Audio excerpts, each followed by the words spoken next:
হযরতে ফাতেমা বলেন, না না না, এই মুহূর্তে যদি আব্বা জান আপনি বিদায় হয়ে যান, আমার হাসান হুসাইন কার চেহারা দেখা ক্ষুধা নিবারণ করবে? আমি বা কার চেহারা দেখা ক্ষুধা নিবারণ করব? ও পয়গম্বর, আমার ঘরের মধ্যে চুলায় যখন আগুন জ্বলতো না, আপনার জামাতা আলী যখন কাজ পাইতো না, রিজিকের ব্যবস্থা হইতো না, বাজার সদাই করতে পারতো না, চুলায় আগুন জ্বলতো না, তখনই আমি হাসান হুসাইনকে নিয়ে আপনার বাড়িতে আইসা আপনার নুরানি মায়াবী চেহারাটা দেখতাম। অমনি হাসান বলতো, নানারে দেখলে ক্ষুধা থাকে না, নানারে দেখলে আমার ক্ষুধা নিবারণ হয়ে যায়। ফাতেমা বলে, আমি আপনারে দেখলে ক্ষুধা নিবারণ হয়ে যায়। আল্লাহর নবী মৃদু আওয়াজে হযরতে ফাতেমার ডেকে বলি, ও মা কাঁদিও না, তোমার কান্না আমি সহ্য করতে পারি না। সবার কান্না একরকম, তোমার কান্না আর এক রকম। তোমার কান্নায় আমার কলিজায় ব্যথা পাই মা, তুমি কাঁদবা না, কান্নাটা তুমি বন্ধ করে দাও। হঠাৎ মায়ার নবী বলে, তোমার কানটা আমার ঠোঁটের গোড়ায় লাগায়া দাও।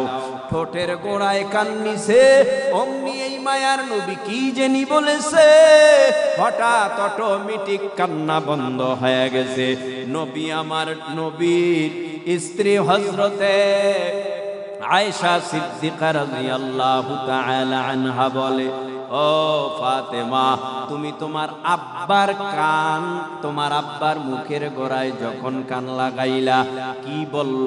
এতক্ষণ হাউমাউ করে কাঁদলা, হঠাৎ কান্না বন্ধ হয়ে গেল কেন?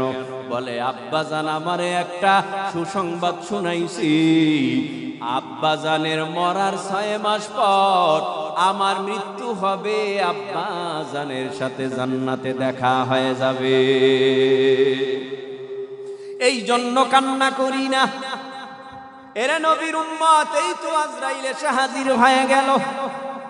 ও পয়গম্বর, অনুমতি দেবেন নাকি আরো কিছুদিন থাকবেন? কয়, না না, তুমি তোমার দায়িত্ব পালন করো, তবে একটু অপেক্ষা করো, জিবরাইল আসুক, দেখি আমার গুনাহগার উম্মতের জিম্মাদারি আমার বিদায়ের পরে আল্লাহ কি নিবে। আমি তো উম্মতের জন্য বড় পাগল, আমি উম্মত দরদি, আমি উম্মত রে বড় মায়া করি।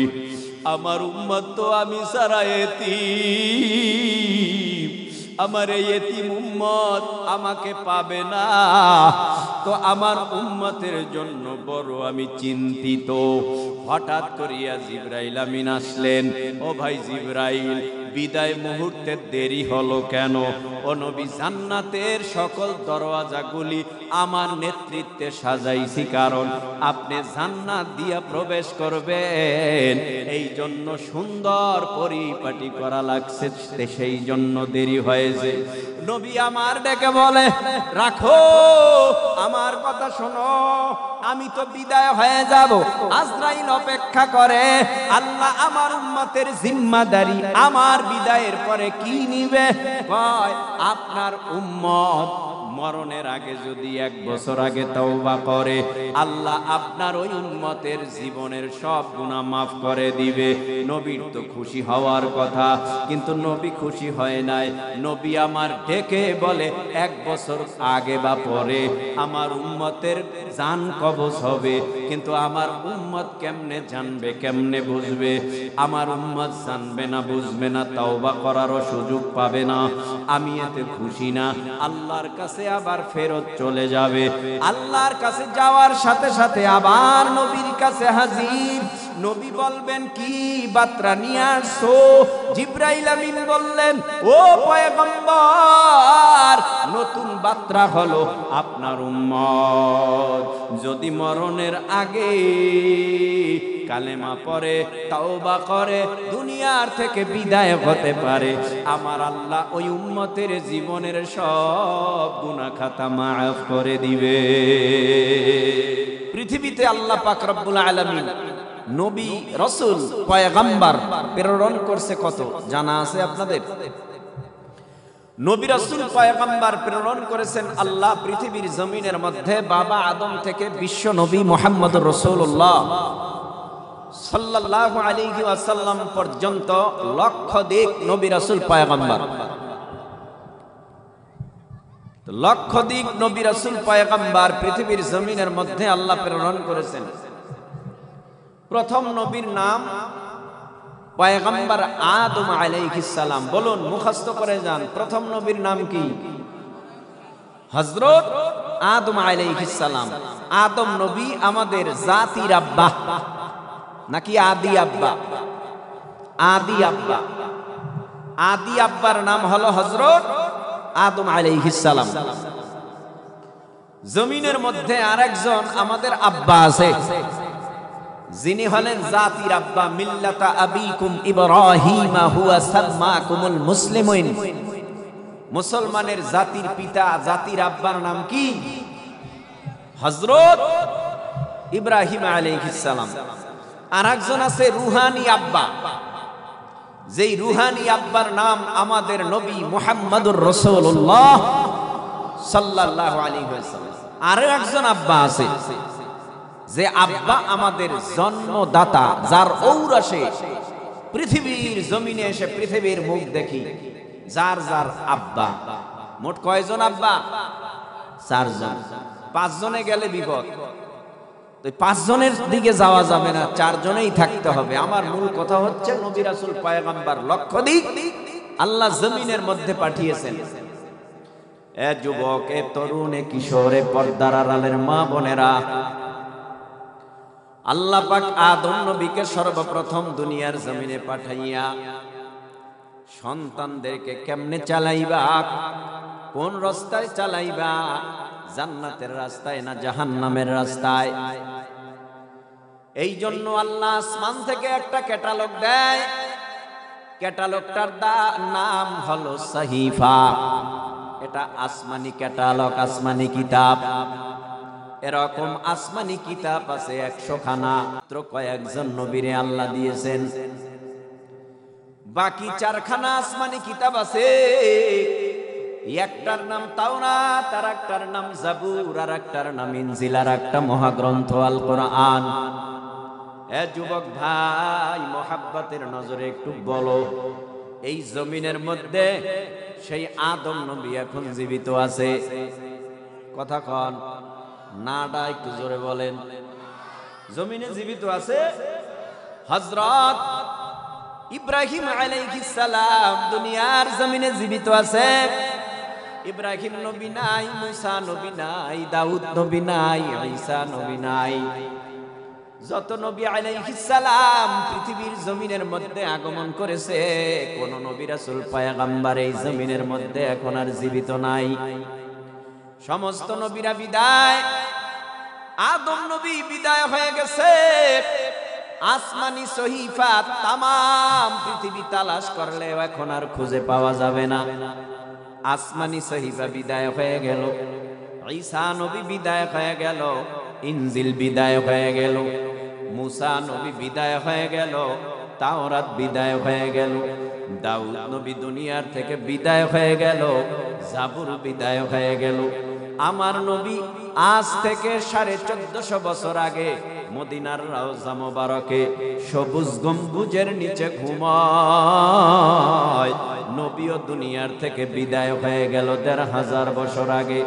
এ যুবক, এ তরুণ, এ কিশোর, মুরব্বী বাবা, একটু জিহ্বা নাড়ায় বলো না, আমার নবীর বিদায়ের পর নবীর উপরে নাজিলকৃত মহাগ্রন্থ কোরআনুল কারীম সারা দুনিয়ার জমিনে এখনো আছে না নাই? কি ব্যাপার ভাইয়া?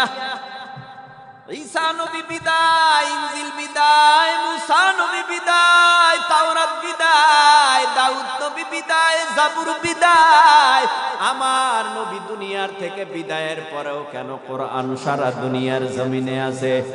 এটার মূল কারণ হলো আসমানি 103 খানা কিতাব কোরআন ছাড়া আমার আল্লাহ বলেন নাই আমি নিজে সংরক্ষণ করে রাখবো। কিন্তু আল্লাহ কোরআন নাজিল করার পর আল্লাহ পাক রব্বুল আলামিন বলেন, ইন্না নাহনু নাযালনা যিকরা ওয়া ইন্না লাহু লাহাফিজুন।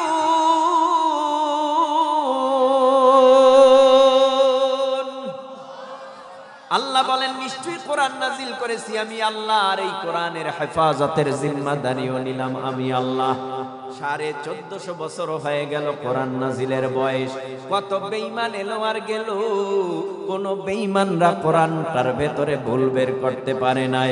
কোরআনটা জমিনের সাথে মিশায় দেওয়ার ষড়যন্ত্র করেছিল, কোন বেঈমানরা কোরআনটাকে জমিনে মিশায় দিতে পারে নাই।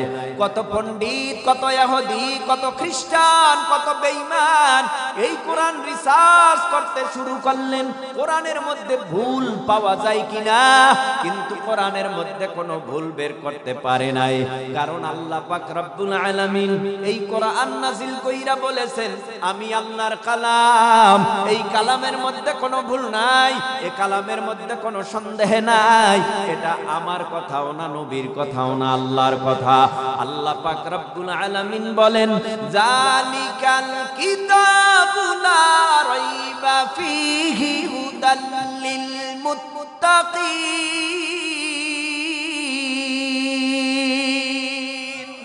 এই কালামে জিন্দা কুরআনে হাকিম হিকমতে লা ইয়াজালাসতু কাদিম জামিউল ইলমি ফিল কুরআনে হাকিম تقاصرت عنه أفهام الرجال بخا قرآن كلام الله بشنو قديما ستي نوينو। এই কোরআনটা কার কার কার কার? কোরআন হলো আল্লাহর। আল্লাহর কোরআন আমার আল্লাহ নিজে হেফাজত করে রেখেছেন। এই কোরআন আগেও যেমন ছিল, হে মুসলমানেরা একটু জিহ্বা নাড়ায়া বলো, সেই আগের কোরআন এখনো আগের মতো আছে না নাই? কোরআন আগে যেমন ছিল এখনো তেমন আছে। 1450 বছর আগের কোরআন, যেই কোরআনে সূরা ফাতিহা যেমন ছিল এখনো তেমনি আছে, সূরা ফালাক যেমন ছিল তেমনি আছে, সূরা নাস যেমন ছিল তেমনি আছে, সূরা ইয়াসিন অর্থাৎ 114টা সূরা আগে যেমন ছিল তেমনি আছে। কিয়ামত পর্যন্ত থাকবে। কোন বেঈমানেরা একটা হরফ, একটা শব্দ, একটা সূরার ভেতরেও বেশ কম বানাইতে পারবে না। কারণ আল্লাহর কোরআন আগেও যেমন ছিল এখনো তেমন আছে, কিয়ামত পর্যন্ত তেমনই থাকবে। রাখবে কে? বেঈমানেরা চায় কোরআন দাফন করে দিতে পারবে না। কারণ জমিনের মধ্যে কোরআন যারা দাফন করতে চেয়েছিল, নমরুদ দাফন হয়ে গেল, হামান দাফন হয়ে গেল, সাদ্দাত দাফন হয়ে গেল, ফেরাউন দাফন হয়ে গেল, আবু জাহল, সাইবা, উতবা, আবু লাহাব দাফন হয়ে গেল। এই 1450 বছরের মধ্যে কত বেঈমান এলো আর গেল। কোরআনকে জমিনের সাথে দাফন করে দেওয়ার ষড়যন্ত্র করেছিল। কসম আল্লাহর, আল্লাহর কোরআন যেমন ছিল তেমনি আছে। বেঈমানরাই আল্লাহর গজবে দাফন হয়ে গেছে। এবার আমার মূল আলোচনায় যাই। আমি যেই আয়াতে কারিমা তেলাওয়াত করেছি, আল-ইয়াউমা আকমালতু লাকুম দীনাকুম ওয়া আতমামতু আলাইকুম নি'মাতি ওয়া রাদিতু লাকুমুল ইসলাম দীনা।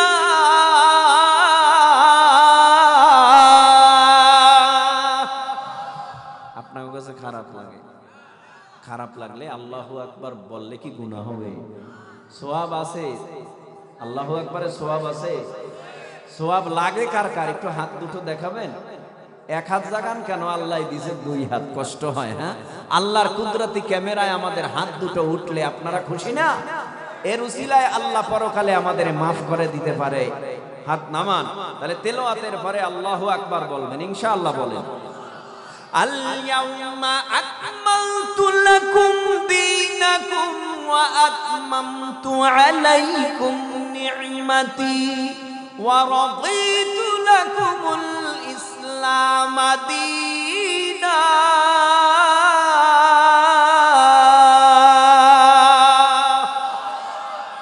আল্লাহ পাক রব্বুল আলামিন বিশ্ব নবী মুহাম্মদুর রাসূলুল্লাহ সাল্লাল্লাহু আলাইহি ওয়াসাল্লামকে জানায় দেয়, পয়গম্বর আজকে আরাফার ময়দানের তারিখে আমি আল্লাহ নিজে দিন পরিপূর্ণ ঘোষণা করলাম। খেয়াল করবেন, এখান থেকে কথা, এখান থেকে কথা। এতক্ষণ যা বলেছি ভূমিকায়, তাও উল্টা পাল্টা কিছু বলি নাই, বুঝাবার জন্য। যেহেতু লোক সংখ্যা কম, সেহেতু লোকজন কোরআনের মহিমায় যেন তাদের আঁকড়ায় ধরে এবং কোরআনের চুম্বকে যেন তাদেরকে মজমায় নিয়ে আসে, এজন্য কথাগুলি বলেছিলাম। এখন থেকে খুব অন্তর লাগাইয়া কথাগুলি শোনেন। কষ্ট হইতেছে আপনাদের? অন্তর লাগাইয়া কথাগুলি শোনেন। হতে পারে আল্লাহ যদি কারো দুই এক ফোঁটা চোখের পানিও পড়ে, এর বিনিময়ে আল্লাহ আমাদের এই মাহফিল পরকালে নাজাতের জরিয়া বানায় দিতে পারে। ভাইরা আমার, আল্লাহ নবীকে আমার আল্লাহ জানায় দেয়, ও পয়গম্বর আজকের আরাফার ময়দানের তারিখে আমি আল্লাহ দিন পরিপূর্ণ ঘোষণা করলাম, আমি আল্লাহ পরিপূর্ণ নিয়ামত দিলাম, আমি আল্লাহ পরিপূর্ণ রাজি ও খুশি হয়ে গেলাম। এই হলো তরজমা। দিন পরিপূর্ণ নিয়ামত পেল, আল্লাহ রাজি খুশিও হলো। আল্লাহ পাক রব্বুল আলামিনের পয়গম্বরকে মক্কার জমিনে আমার আল্লাহ পাঠায়। মক্কার জমিনে কোন সময় নবীরে পাঠাইলেন? যেই সময় আল্লাহর ঘরের মধ্যে 360টা মূর্তি ঢুকানো, যেই সময় হাত দিয়া মানুষ মাটি দিয়া কাদা দিয়া মূর্তি বানাইয়া নাম রাখছে লাত, নাম রাখছে উজ্জা, নাম রাখছে মানাত। এই সময় আমার আল্লাহ পয়গম্বরকে দুনিয়ার জমিনে পাঠায়। নবী দুনিয়ার জমিনে আসার পর তাকাইয়া দেখে আল্লাহর ঘরের মধ্যে 360টা মূর্তি ঢুকানো। পয়গম্বর তাকায় দেখে লাতের পূজা করে, উজ্জার পূজা করে, মানাতের পূজা করে। মায়ার নবী দেখে আর চোখের পানি ফালায় আর বলে, মানুষগুলি এত অসভ্য হয়ে গেছে, আল্লাহ চিনে না, নবী চিনে না, আখিরাত চিনে না, পরকাল চিনে না, জান্নাতের রাস্তায় নাই। এই মানুষগুলি সব জাহান্নামের রাস্তায় চলে গেল। আল্লাহর নবী এভাবে দেখতেছে, আর নবীরে তো বেঈমানেরা 40 বছর আগ পর্যন্ত নবীরে সবাই বলল আল আমিন, বিশ্বাসী। তোমার মতো এত ভালো মানুষ আর মক্কা নগরীতে আর কেউ নাই, তোমার মতো এত দামি মানুষ আর কেউ নাই। মায়ার নবী যখন নবুয়ত পায়, আল্লাহর তরফ থেকে আমার আল্লাহ নবীরে জানায় দেয়, ইয়াতলু আলাইহিম আয়াতি। ও পয়গম্বর, এখন আর বসে থাকা যাবে না, এখন আপনার এক নাম্বার দায়িত্ব কোরআন তেলাওয়াত করিয়া, তরজমা করিয়া, ব্যাখ্যা করিয়া, তাফসীর করিয়া জান্নাতের রাস্তা দেখানো। আপনার এক নাম্বার কাজ জাহান্নামের রাস্তা দেখানো। অসভ্য মানুষদেরকে সভ্য বানাবার ফিকির নিয়ে নবী নেমে গেল। 3টা বছর নবুয়ত পাওয়ার পর নবী 3টা বছর পর্যন্ত গোপনে গোপনে গোপনে গোপনে অলিতে যায়, গলিতে যায়, চাচার কাছে যায়, আপন লোকের কাছে গিয়া বলে, তোমরা আল্লাহ মানো, নবীরে মানো। এই তো শুরু হয়ে গেল নবীর উপরে মার, এই তো শুরু হয়ে গেল অত্যাচার। আখিরি জামানার পয়গম্বর, তারপরেও কালেমার গান, ইসলামের গান, কোরআনের গান, তাওহীদের গান, আল্লাহর গান বন্ধ করে নাই। নবী বলে, আমারে কেন মারো তোমরা? বলে, কেন বাপদাদার ধর্মের বিরুদ্ধে কথা হয়? বাপদাদার ধর্মের উপরে কেন চুনকালি লাগাও? নতুন কোন ধর্মের আওয়াজ চলবে না, নতুন কোন ধর্মের দাওয়াত চলবে না। নবী আমার ডেকে বলে, এটা তো আমার ব্যক্তিগত কথা নয়, আল্লাহর কথাগুলি শুনাই। যে আল্লাহর আসমান, যে আল্লাহর জমিন, যে আল্লাহর চন্দ্র, যে আল্লাহর সূর্য, যে আল্লাহর হাতে হায়াত, যে আল্লাহর হাতে মউত, যে আল্লাহর হাতে জান্নাত, যে আল্লাহর হাতে জাহান্নাম, যে আল্লাহ আদম বানাইলো, যে আল্লাহ হাওয়া বানাইলো, যে আল্লাহ আমি নবী মুহাম্মদ সাল্লাল্লাহু আলাইহি ওয়াসাল্লামকে বানাইলো, ওই আল্লাহকে তোমরা আল্লাহ বলে স্বীকার করে নাও, আর আমাকে তোমরা নবী বলে স্বীকার করে নাও। নবীরে তো কেউ মানে না, নবীরে থাপ্পড় দেয়, ঘুষা দেয়, ধাক্কা দিয়া নবীরে ফালায়া দেয়। তারপরও নবী কালেমার গান, কোরআনের গান, ইসলামের গান, আল্লাহর গান, একাত্মবাদের গান, তাওহীদের গান, কালেমার গান বন্ধ করে নাই। এইভাবে নবী দ্রুত বেগে কালেমার গান চালাইয়া যায়।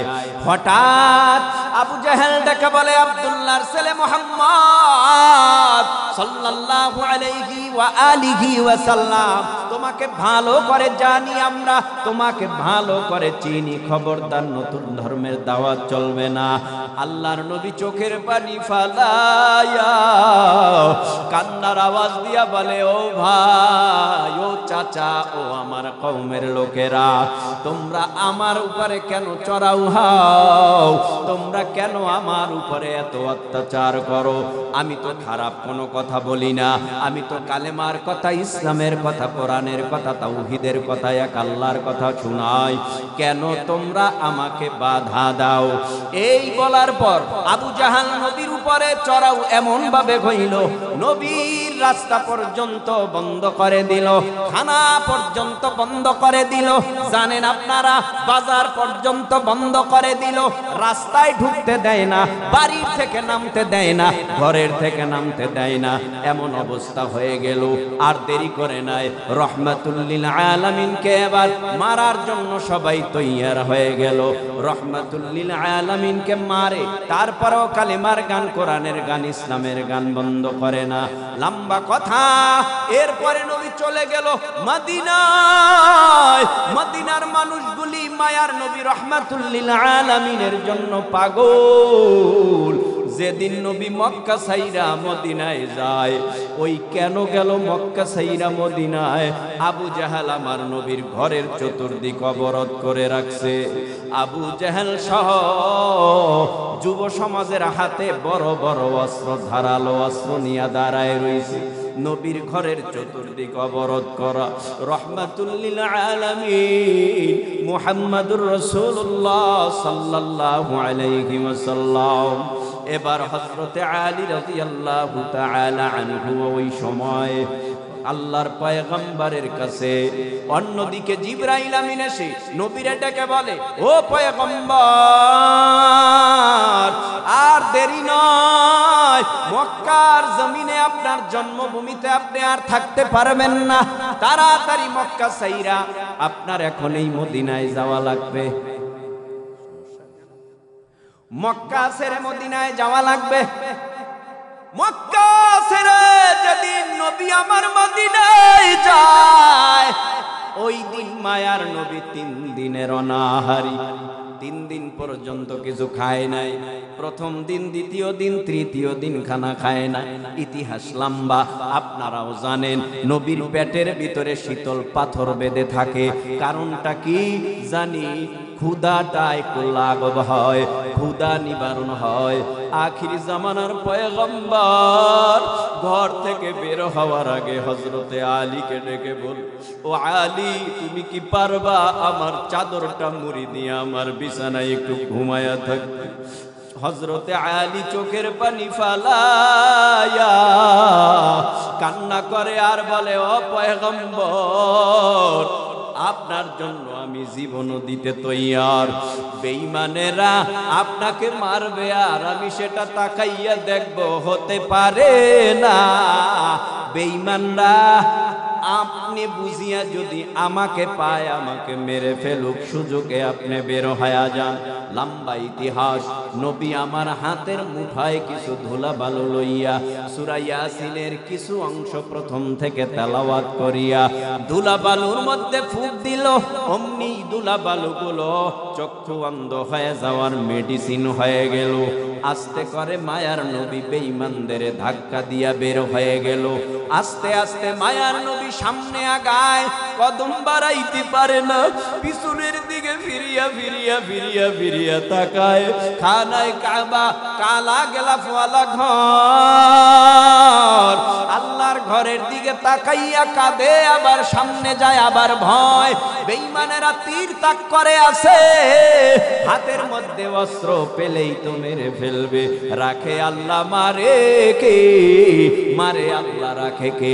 আল্লাহ যদি কাউকে বাঁচাইয়া রাখে, তামাম পৃথিবীর অত্যাধুনিক অস্ত্র দিয়াও তারে মারা যায় না। আল্লাহ যদি কাউকে মারে, দামি আইসিইউ আর অক্সিজেনের ভিতরে ঢুকাইয়াও তারে বাঁচানো যায় না। বাঁচাবার মালিক কে? আরো আসতে বলেন, আরো জোরে আল্লাহ, জোরে বলেন আল্লাহ। আল্লাহ বললে গুনাহ হয় না, সওয়াব। মোহাব্বতে উঁচু আওয়াজে বলেন আল্লাহ। আল্লাহকে যদি কেউ এক ডাক দেয়, আল্লাহ এক ডাকের জবাব দেয় 10 বার লাব্বাইক ইয়া আবদি।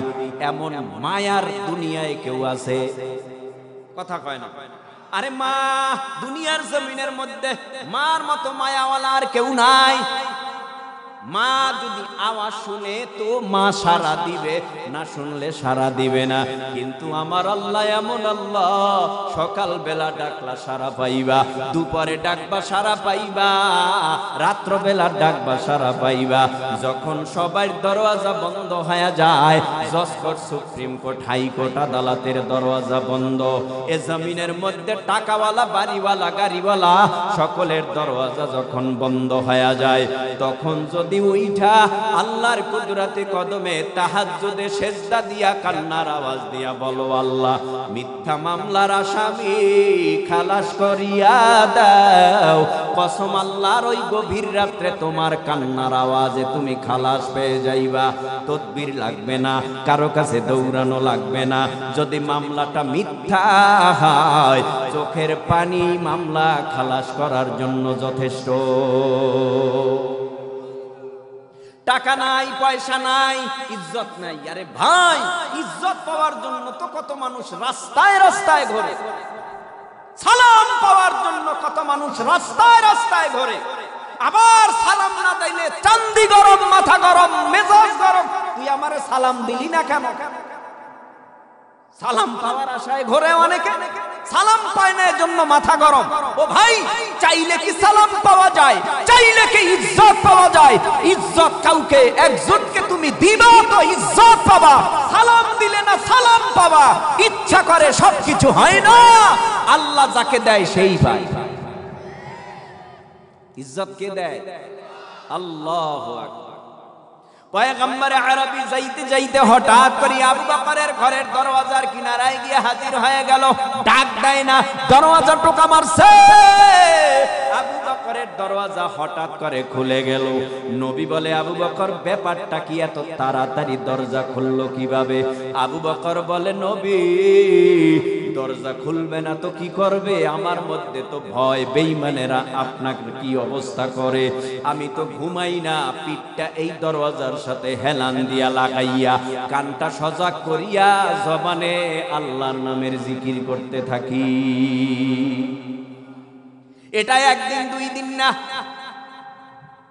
ইতিহাসবিদরা লেখে প্রায় 6 মাস আগে পয়গম্বর বলেছিল মক্কা ছাইরা মদিনায় হিজরত করা লাগতে পারে। ওই 6 মাস ধরে আমি বিছানায় আমার এই পিঠটা লাগাইয়া ঘুমাই নাই নবী। এই 6 মাস পর্যন্ত আমি এই পিঠটা এই দরওয়াজার সাথে লাগাইয়া, ও পয়গম্বর আমি অপেক্ষা করি আপনি কখন আসবেন, এই জন্য আমি অপেক্ষার প্রহর গুনতেছি। পয়গম্বর এইভাবে করে অনেক লম্বা ঘটনা, গুহার ভেতরে পলায়ন করেছিল, লম্বা ঘটনা। সোজা নবী মদিনায় চলে গেল। মদিনায় যাওয়ার পর আবু জাহেলের মাথা গরম। আবু জাহেল আবার কয়, আব্দুল্লাহর ছেলে মুহাম্মদ, তুমি মক্কা থেকে মদিনায় গিয়া পলায়ন করেছো, মদিনাতেও তুমি আরামে থাকতে পারবা না। যদি তোমার বাবা আব্দুল্লাহ হয়, মা যদি আমেনা হয়, বুকের পাটা যদি শক্ত থাকে, তোমার ইমানের পাওয়ার যদি বেশি থাকে, যদি পারো বদরের ময়দানে দেখা করো। আল্লাহর পয়গম্বর চোখের পানি ফালায়া কান্না করে আর বলে, আল্লাহ আমার মা নাই, আমার বাবাও নাই, আমি এতিম, মক্কায় আমারে থাকতে দেয় নাই আমার আপনজনেরা, আত্মীয়রা মক্কার জমিন থেকে তাড়াইয়া মদিনার জমিনে পাঠায় দিছে। ও আল্লাহ, এখন তুমি ছাড়া আমার আর কেউ নাই। আবু জেহেল এখন আবার বদরের ময়দানে যুদ্ধ করার জন্য প্রস্তাব দিতেছে। আল্লাহ কয়, আপনি এত ভয় পান কেন? আপনার এত টেনশন করার কারণ কি? আমি আল্লাহ আসমানে ট্রেনিং প্রাপ্ত সেনাবাহিনী ফিরিস্তারা রাইখা দিলাম, কোনো ভয় নাই, চিন্তা নাই। আমি আল্লাহ বদরের ময়দানে আপনাকে ফিরিস্তা দিয়া সাহায্য করব। জোরে কোন সুবহানাল্লাহ।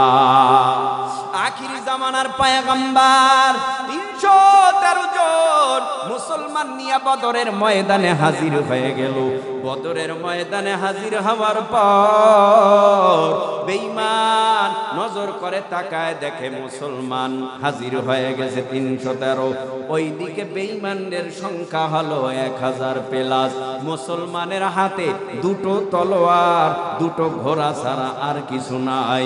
বেঈমানদের হাতে অস্ত্রেরও অভাব নাই, ঢালেরও অভাব নাই, তলোয়ারেরও অভাব নাই। বেঈমানরা যুদ্ধ করার জন্য সমস্ত সামগ্রী নিয়ে যুদ্ধের ময়দানে হাজির হয়ে গেল। দেরি করে নাই, আখিরি জামানার পয়গম্বর বদরের মাঠে যাইয়া চোখের পানি ফালাইয়া কান্না করে আর বলে, আল্লাহ এই বদরের মাঠে আসি, বেঈমানরা এই বদরের ময়দানে পণ করেছে আমারে মেরে ফেলবে, যাওয়ার মতো কোনো জায়গা নাই। ও আল্লাহ, তুমি আমাকে সাহায্য করো, মুসলমানদের সাহায্য করো।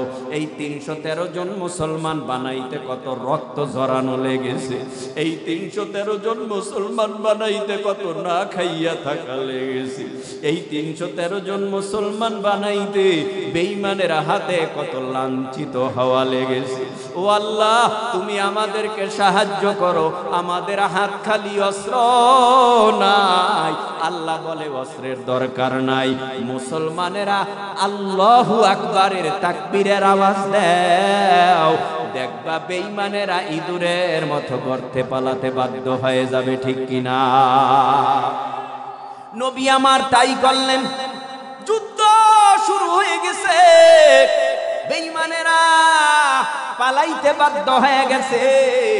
আখিরি জামানার পয়গম্বর মুহাম্মদুর রাসূলুল্লাহ সাল্লাল্লাহু আলাইহি ওয়াসাল্লাম দেরি করে নাই, নজর করে বদরের মাঠে তাকাইয়া দেখে মুসলমানের 313 থেকে 14 জনেই নাই। 14 জন মুসলমান বদরের ময়দানে শাহাদাত বরণ করল। নবী এই শহীদদের লাশ দেইখা চোখের পানি ফালাইয়া কান্না করে আর বলে, আল্লাহ তাকাইয়া দেখো, 313 জন মুসলমানের ভিতরে মাত্র 14 জন মুসলমান শহীদ হয়ে গেল, শাহাদাত বরণ করলো। উপস্থিত সাহাবীদেরকে, ভবিষ্যৎ উম্মতদেরকে জানায় দেয়, ও পয়গম্বরের উম্মতেরা শুনিয়া নাও, এ সাহাবায়ে کرام, বদরের ময়দানে যারা শহীদ হয়ে গেল, আমি নবী ঘোষণা করলাম সবাই জান্নাতের মেহমান।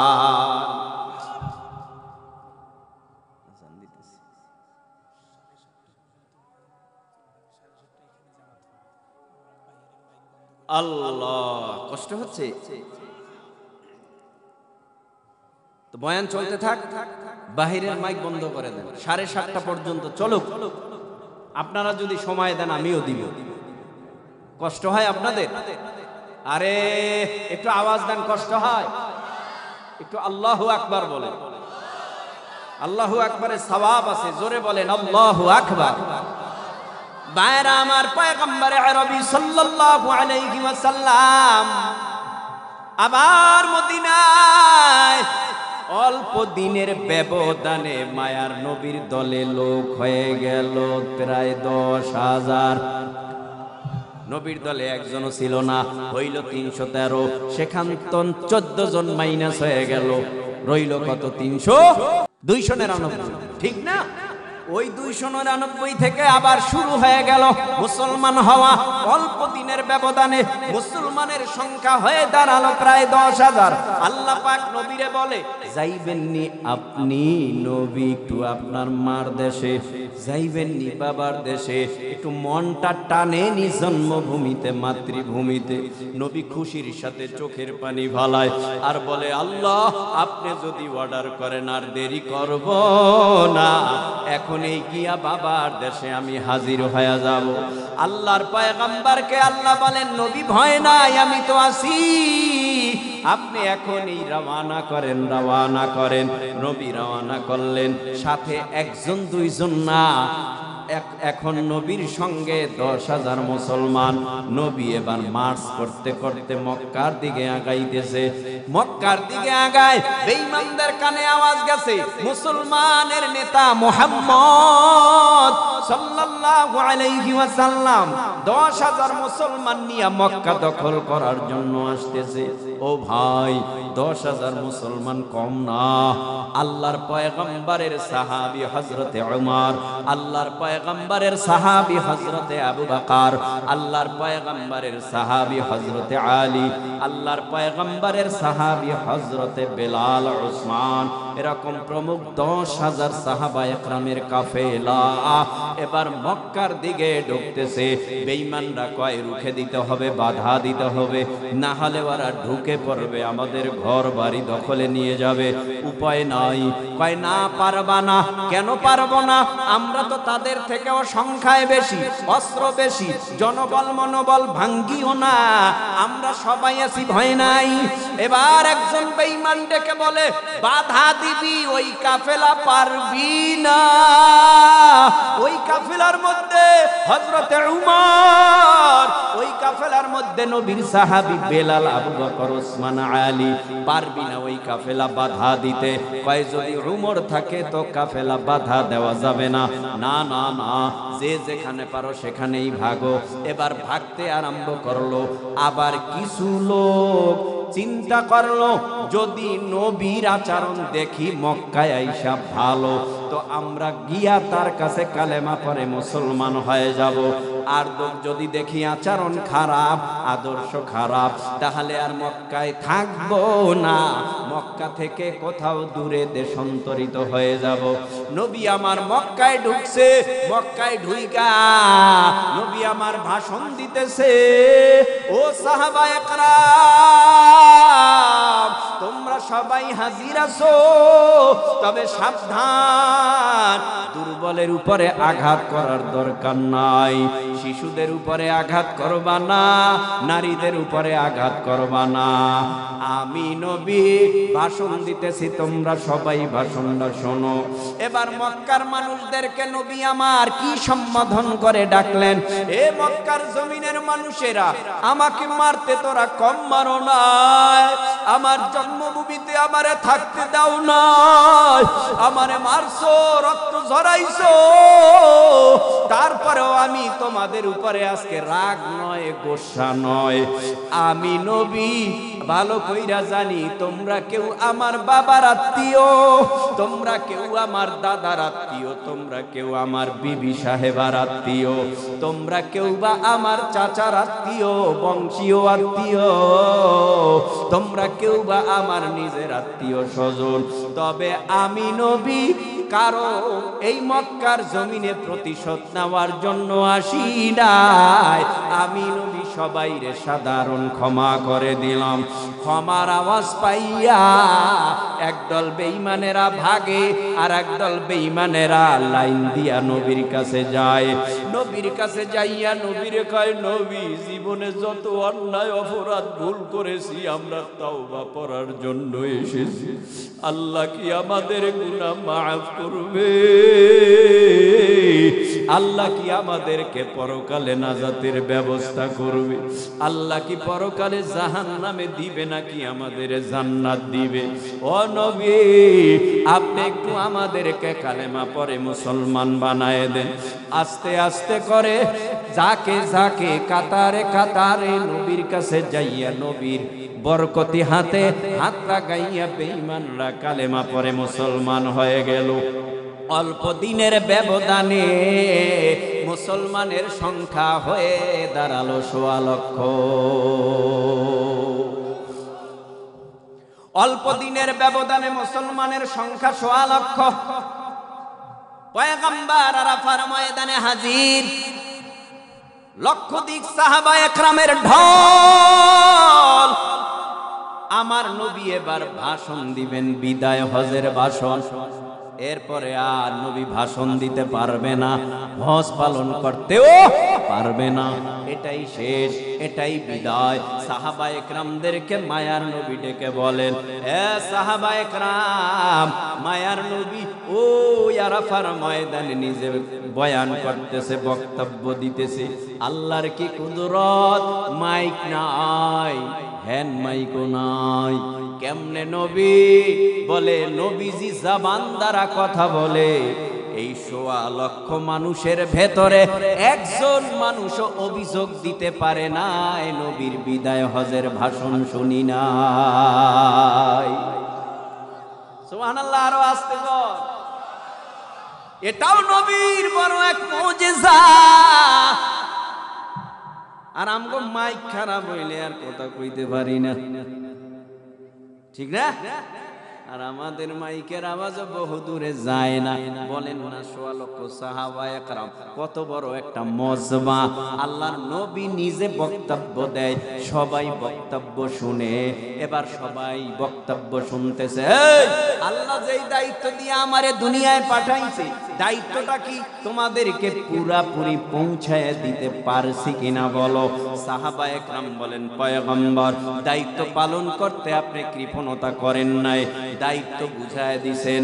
আপনার পরে কিভাবে দায়িত্ব পালন করা লাগে এটাও শিখায়া গেছেন।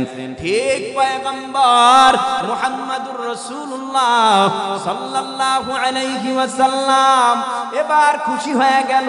ও আল্লাহ, সাহাবায়ে কেরাম বলতেছে দায়িত্ব নাকি পরিপূর্ণ হয়েছে।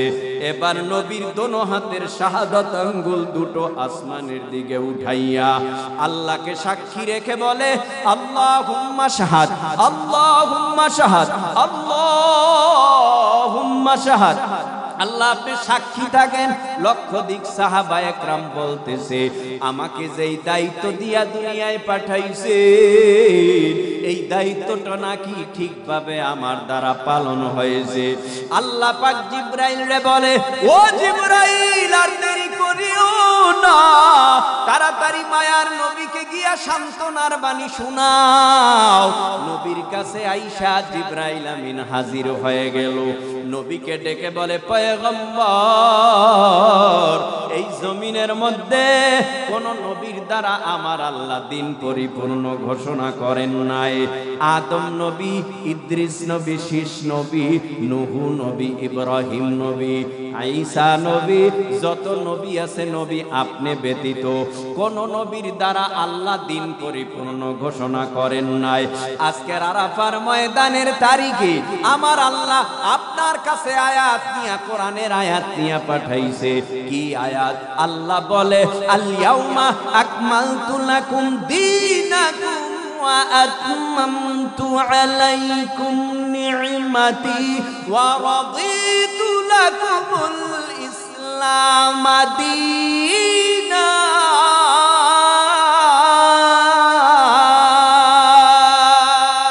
মুসলমানি বুয়াদ গরদান নেহাদান ইনানে খুদ বদস্তে খাজাদাদান বরবসুরত আদমি ইনসাবুদে আহমদবু জহলহানক সাবুদে আদমিরা আদমিয়াদ লাজেমাস উদরাগর বুনা বাশত হই জামাস। পয়গম্বরকে ডেকে বলে, পয়গম্বর, আজকের আরাফার ময়দানের তারিখে দিন পরিপূর্ণ ঘোষণা করলেন আল্লাহ, নিয়ামত পরিপূর্ণ করলেন আল্লাহ, রাজি ও খুশি হয়ে গেলেন। এই আওয়াজ পাইয়া সাহাবায়ে কেরামের কাছে নবী আবার বয়ান করে দিলেন।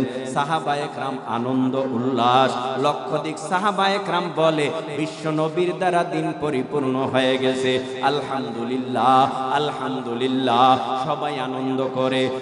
এক বৃদ্ধা বয়সের সাহাবী হযরতে আবু বকর ওই আরাফার ময়দানের এক কোনায় যাইয়া গোপনে গোপনে চোখের পানি ফালাইয়া ঢুকরে ঢুকরে কান্না করে বাচ্চাদের মতো।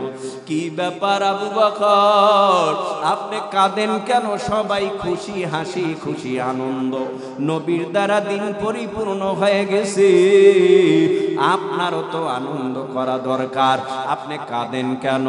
আবু বকর বলে, এটা অন্তরের ব্যাপার, আমি অন্তরের ভেতরে কষ্ট, আমারে কেঁদে কেঁদে কষ্টটা ফালাতে দাও। কয় না বললে আমি আপনারে কান্না করতেও দিব না। বলেন আপনি কাঁদেন আর আমরা হাসি, কারণটা কি?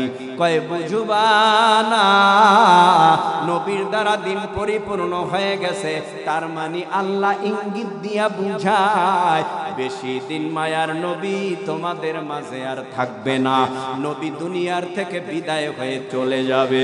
কারণ নবীর বিচ্ছেদের জ্বালা আমি আবু বকর কেমনে সহ্য করব? নবীর বিচ্ছেদের জ্বালা আমি আবু বকর কেমনে মানাইব? সাহাবা একরাম রিদওয়ানুল্লাহি তাআলা আলাইহিম আজমাইন কেমনে নবীর বিচ্ছেদের জ্বালা সহ্য করবে? হযরতে আবু বকর রাদিয়াল্লাহু তাআলা আনহু পয়গম্বর আরবি সাল্লাল্লাহু আলাইহি ওয়াসাল্লাম এইভাবে দিন প্রচার করে, অনেক কষ্ট সাধনা করে, দিন পরিপূর্ণ করে। হঠাৎ করে মায়ার নবী একদিন অসুস্থ হয়ে পড়লেন। নবী আমার অসুস্থ হয়ে এমন ভাবে পড়লেন, নবী অসুস্থ, আম্মা জানা আয়েশা সিদ্দিকা রাদিয়াল্লাহু তাআলা আনহা পাত্র থেকে পানি উঠাইয়া চামিচ দিয়া মায়ার নবীর মুখে দেয়। রাহমাতুল লিল আলামিন কষ্ট অনুভব করে।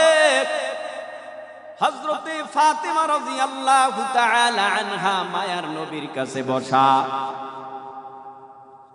মায়ার নবীর কাছে হযরতে ফাতেমা রাদিয়াল্লাহু তাআলা আনহার কাছে বসা। হযরতে আম্মা জানা আয়েশা সিদ্দিকা রাদিয়াল্লাহু তাআলা আনহা নবীজির মুখে পানি দেয়, কষ্ট হয়, মৃত্যুর অনেক যন্ত্রণা, মুমূর্ষ অবস্থায় মায়ার নবী। হঠাৎ বাহির থেকে একটা আওয়াজ আসে, আওয়াজ, কে আছো? তোমরা একটু সরিয়া যাও, আমি নবীর সাথে একটু একা একা মোলাকাত করব, নবীর সাথে কথা বলবো, তাড়াতাড়ি একটু সরিয়া যাও। হঠাৎ করিয়া কেউ কানে নেয় না, আবার আওয়াজ, আবার আওয়াজ, তিন আওয়াজে মায়ার নবীর রুম সুদ্ধা কামরা থরথর করে কেঁপে উঠল। হযরতে ফাতেমা রাদিয়াল্লাহু তাআলা আনহা বলেন, এখন ভিতরে কাউকে প্রবেশ করতে দেওয়া যাবে না, কারণ ভিতরে প্রবেশ করলেই তো নবীর ডিস্টার্ব হবে, নবী বড় অসুস্থ, আব্বাজান অসুস্থ। কিন্তু ফাতেমা তো জানে না মালাকুল মউত আজরাইল অপেক্ষা করতেছেন নবীর কাছে আসার জন্য, সরার জন্য বললেন। হঠাৎ মায়ার নবী রাহমাতুল লিল আলামিন ফাতেমা রাদিয়াল্লাহু তাআলা আনহার দিকে তাকায় আছে। নবীও ফাতেমার দিকে তাকায়, ফাতেমাও মায়ার নবীর দিকে তাকায়। দোনোজনের চোখের পানি ভরে, দোনোজনের চোখের পানি ভরে।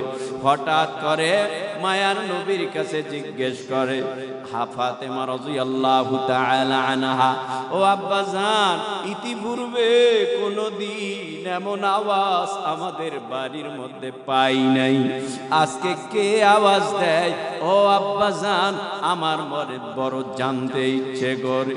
হযরতে মুহাম্মদুর রাসূলুল্লাহ সাল্লাল্লাহু আলাইহি ওয়াসাল্লাম বলে, ও ফাতেমা, কিছুক্ষণ পরেই তুমি বাবা হারা এতিম হয়ে যাইবা। আজরাইল অপেক্ষা করে, আমার অনুমতির জন্য অপেক্ষায় আছে, আমার জান কবজ করবে আমি অনুমতি দিলে। হযরতে ফাতেমা বলেন, না না না,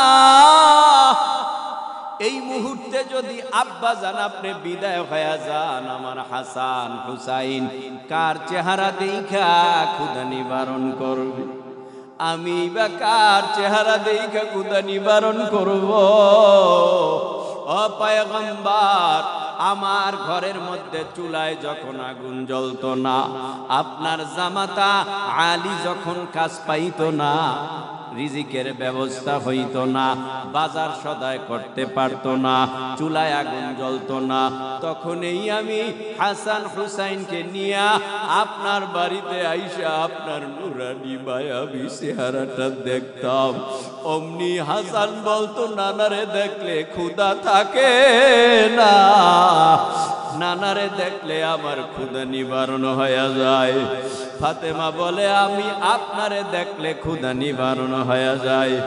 আল্লাহর নবী মৃদু আওয়াজে হযরতে ফাতেমার ডেকে বলি, ও মা কাঁদিও না, তোমার কান্না আমি সহ্য করতে পারি না। সবার কান্না একরকম, তোমার কান্না আর এক রকম। তোমার কান্নায় আমার কলিজায় ব্যথা পাই মা, তুমি কাঁদবা না, কান্নাটা তুমি বন্ধ করে দাও। হঠাৎ মায়ার নবী বলে, তোমার কানটা আমার ঠোঁটের গোড়ায় লাগায়া দাও। ঠোঁটের গোড়ায় কান নিছে, অমনি এই মায়ার নবী কি জানি বলেছে, হঠাৎ অটোমেটিক কান্না বন্ধ হয়ে গেছে।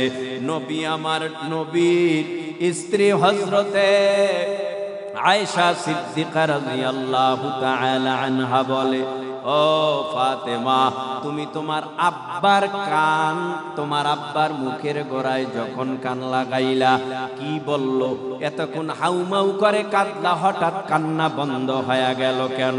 বলে, আব্বাজান আমারে একটা সুসংবাদ শুনাইছি, আব্বাজানের মরার 6 মাস পর আমার মৃত্যু হবে, আব্বাজানের সাথে জান্নাতে দেখা হয়ে যাবে,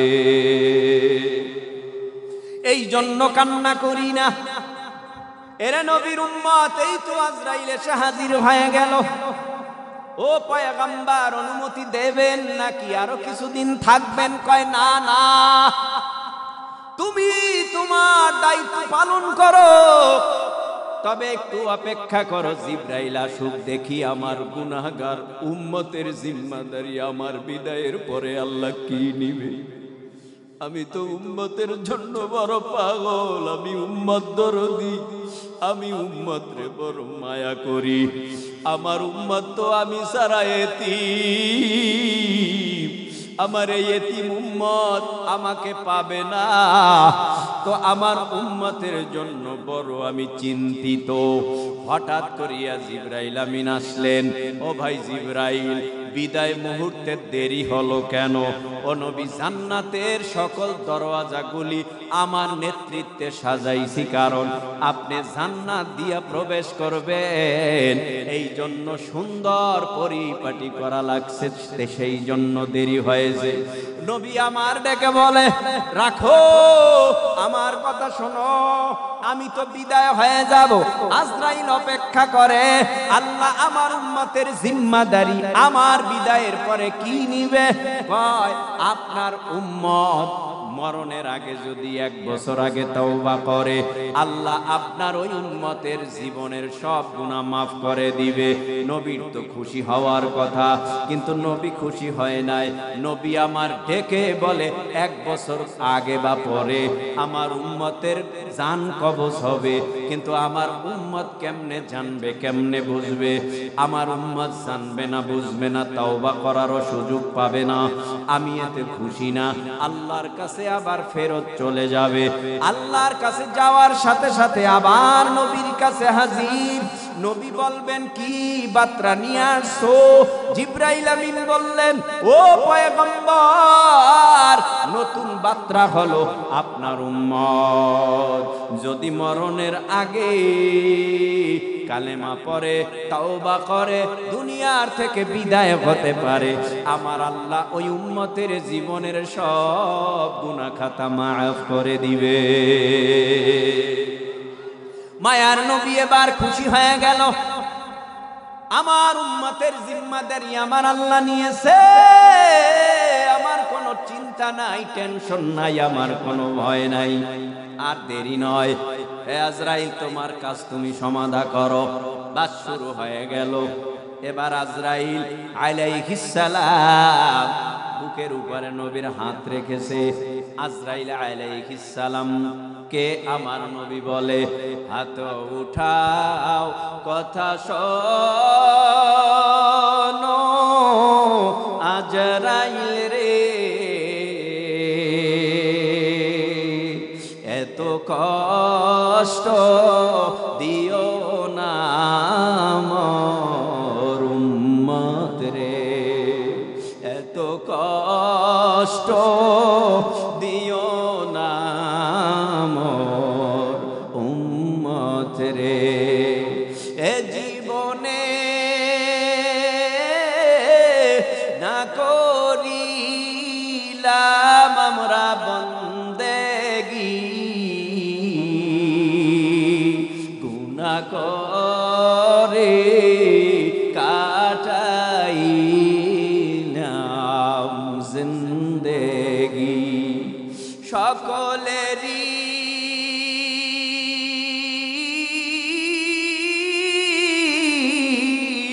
দরজা হইতে ফিরিয়া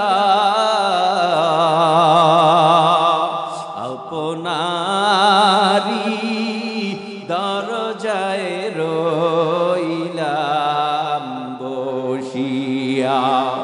আপনি যদি মাফ না করেন বান্দারে, বলে না আপনার বান্দা যাবে কার ধারে। বান্দা যখন জাহান্নামে জ্বলিবে, কেমনে আপনি তাকাই তাকাই সেদিন দেখিবে।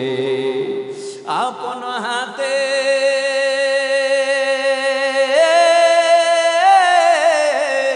বান্দা মাওলা আপনি বানায়া, কেমনে দিবেন জাহান্নামে ফেলিয়া। রহমতের নবী বলে, হাত উঠান, কথা শুনেন। হাত উঠায় ফেললেন, বলে আমার উম্মতরে কি এত কষ্ট দিয়া জান কবজ করো? কয় না, পয়গম্বরের থেকে আরো ভারী কষ্ট গুনাহগারদের হয়। কয় না না, আমার উম্মতরে একটু কষ্ট দিবা না, আরো যত কষ্ট আছে আমি নবীরে দাও, আমার মরণে দাও, আমার উম্মতের মরণে কষ্ট দিবা না। কি বুঝলেন? নবীর উম্মত, নবীর জন্য, নবীর জন্য আমাদের মায়া নাই, ভালোবাসা নাই, মহব্বত। আল্লাহ তাআলা আমাদেরকে নবীর আদর্শে আদর্শবান হওয়ার তৌফিক দান করুন। জোরে বলেন।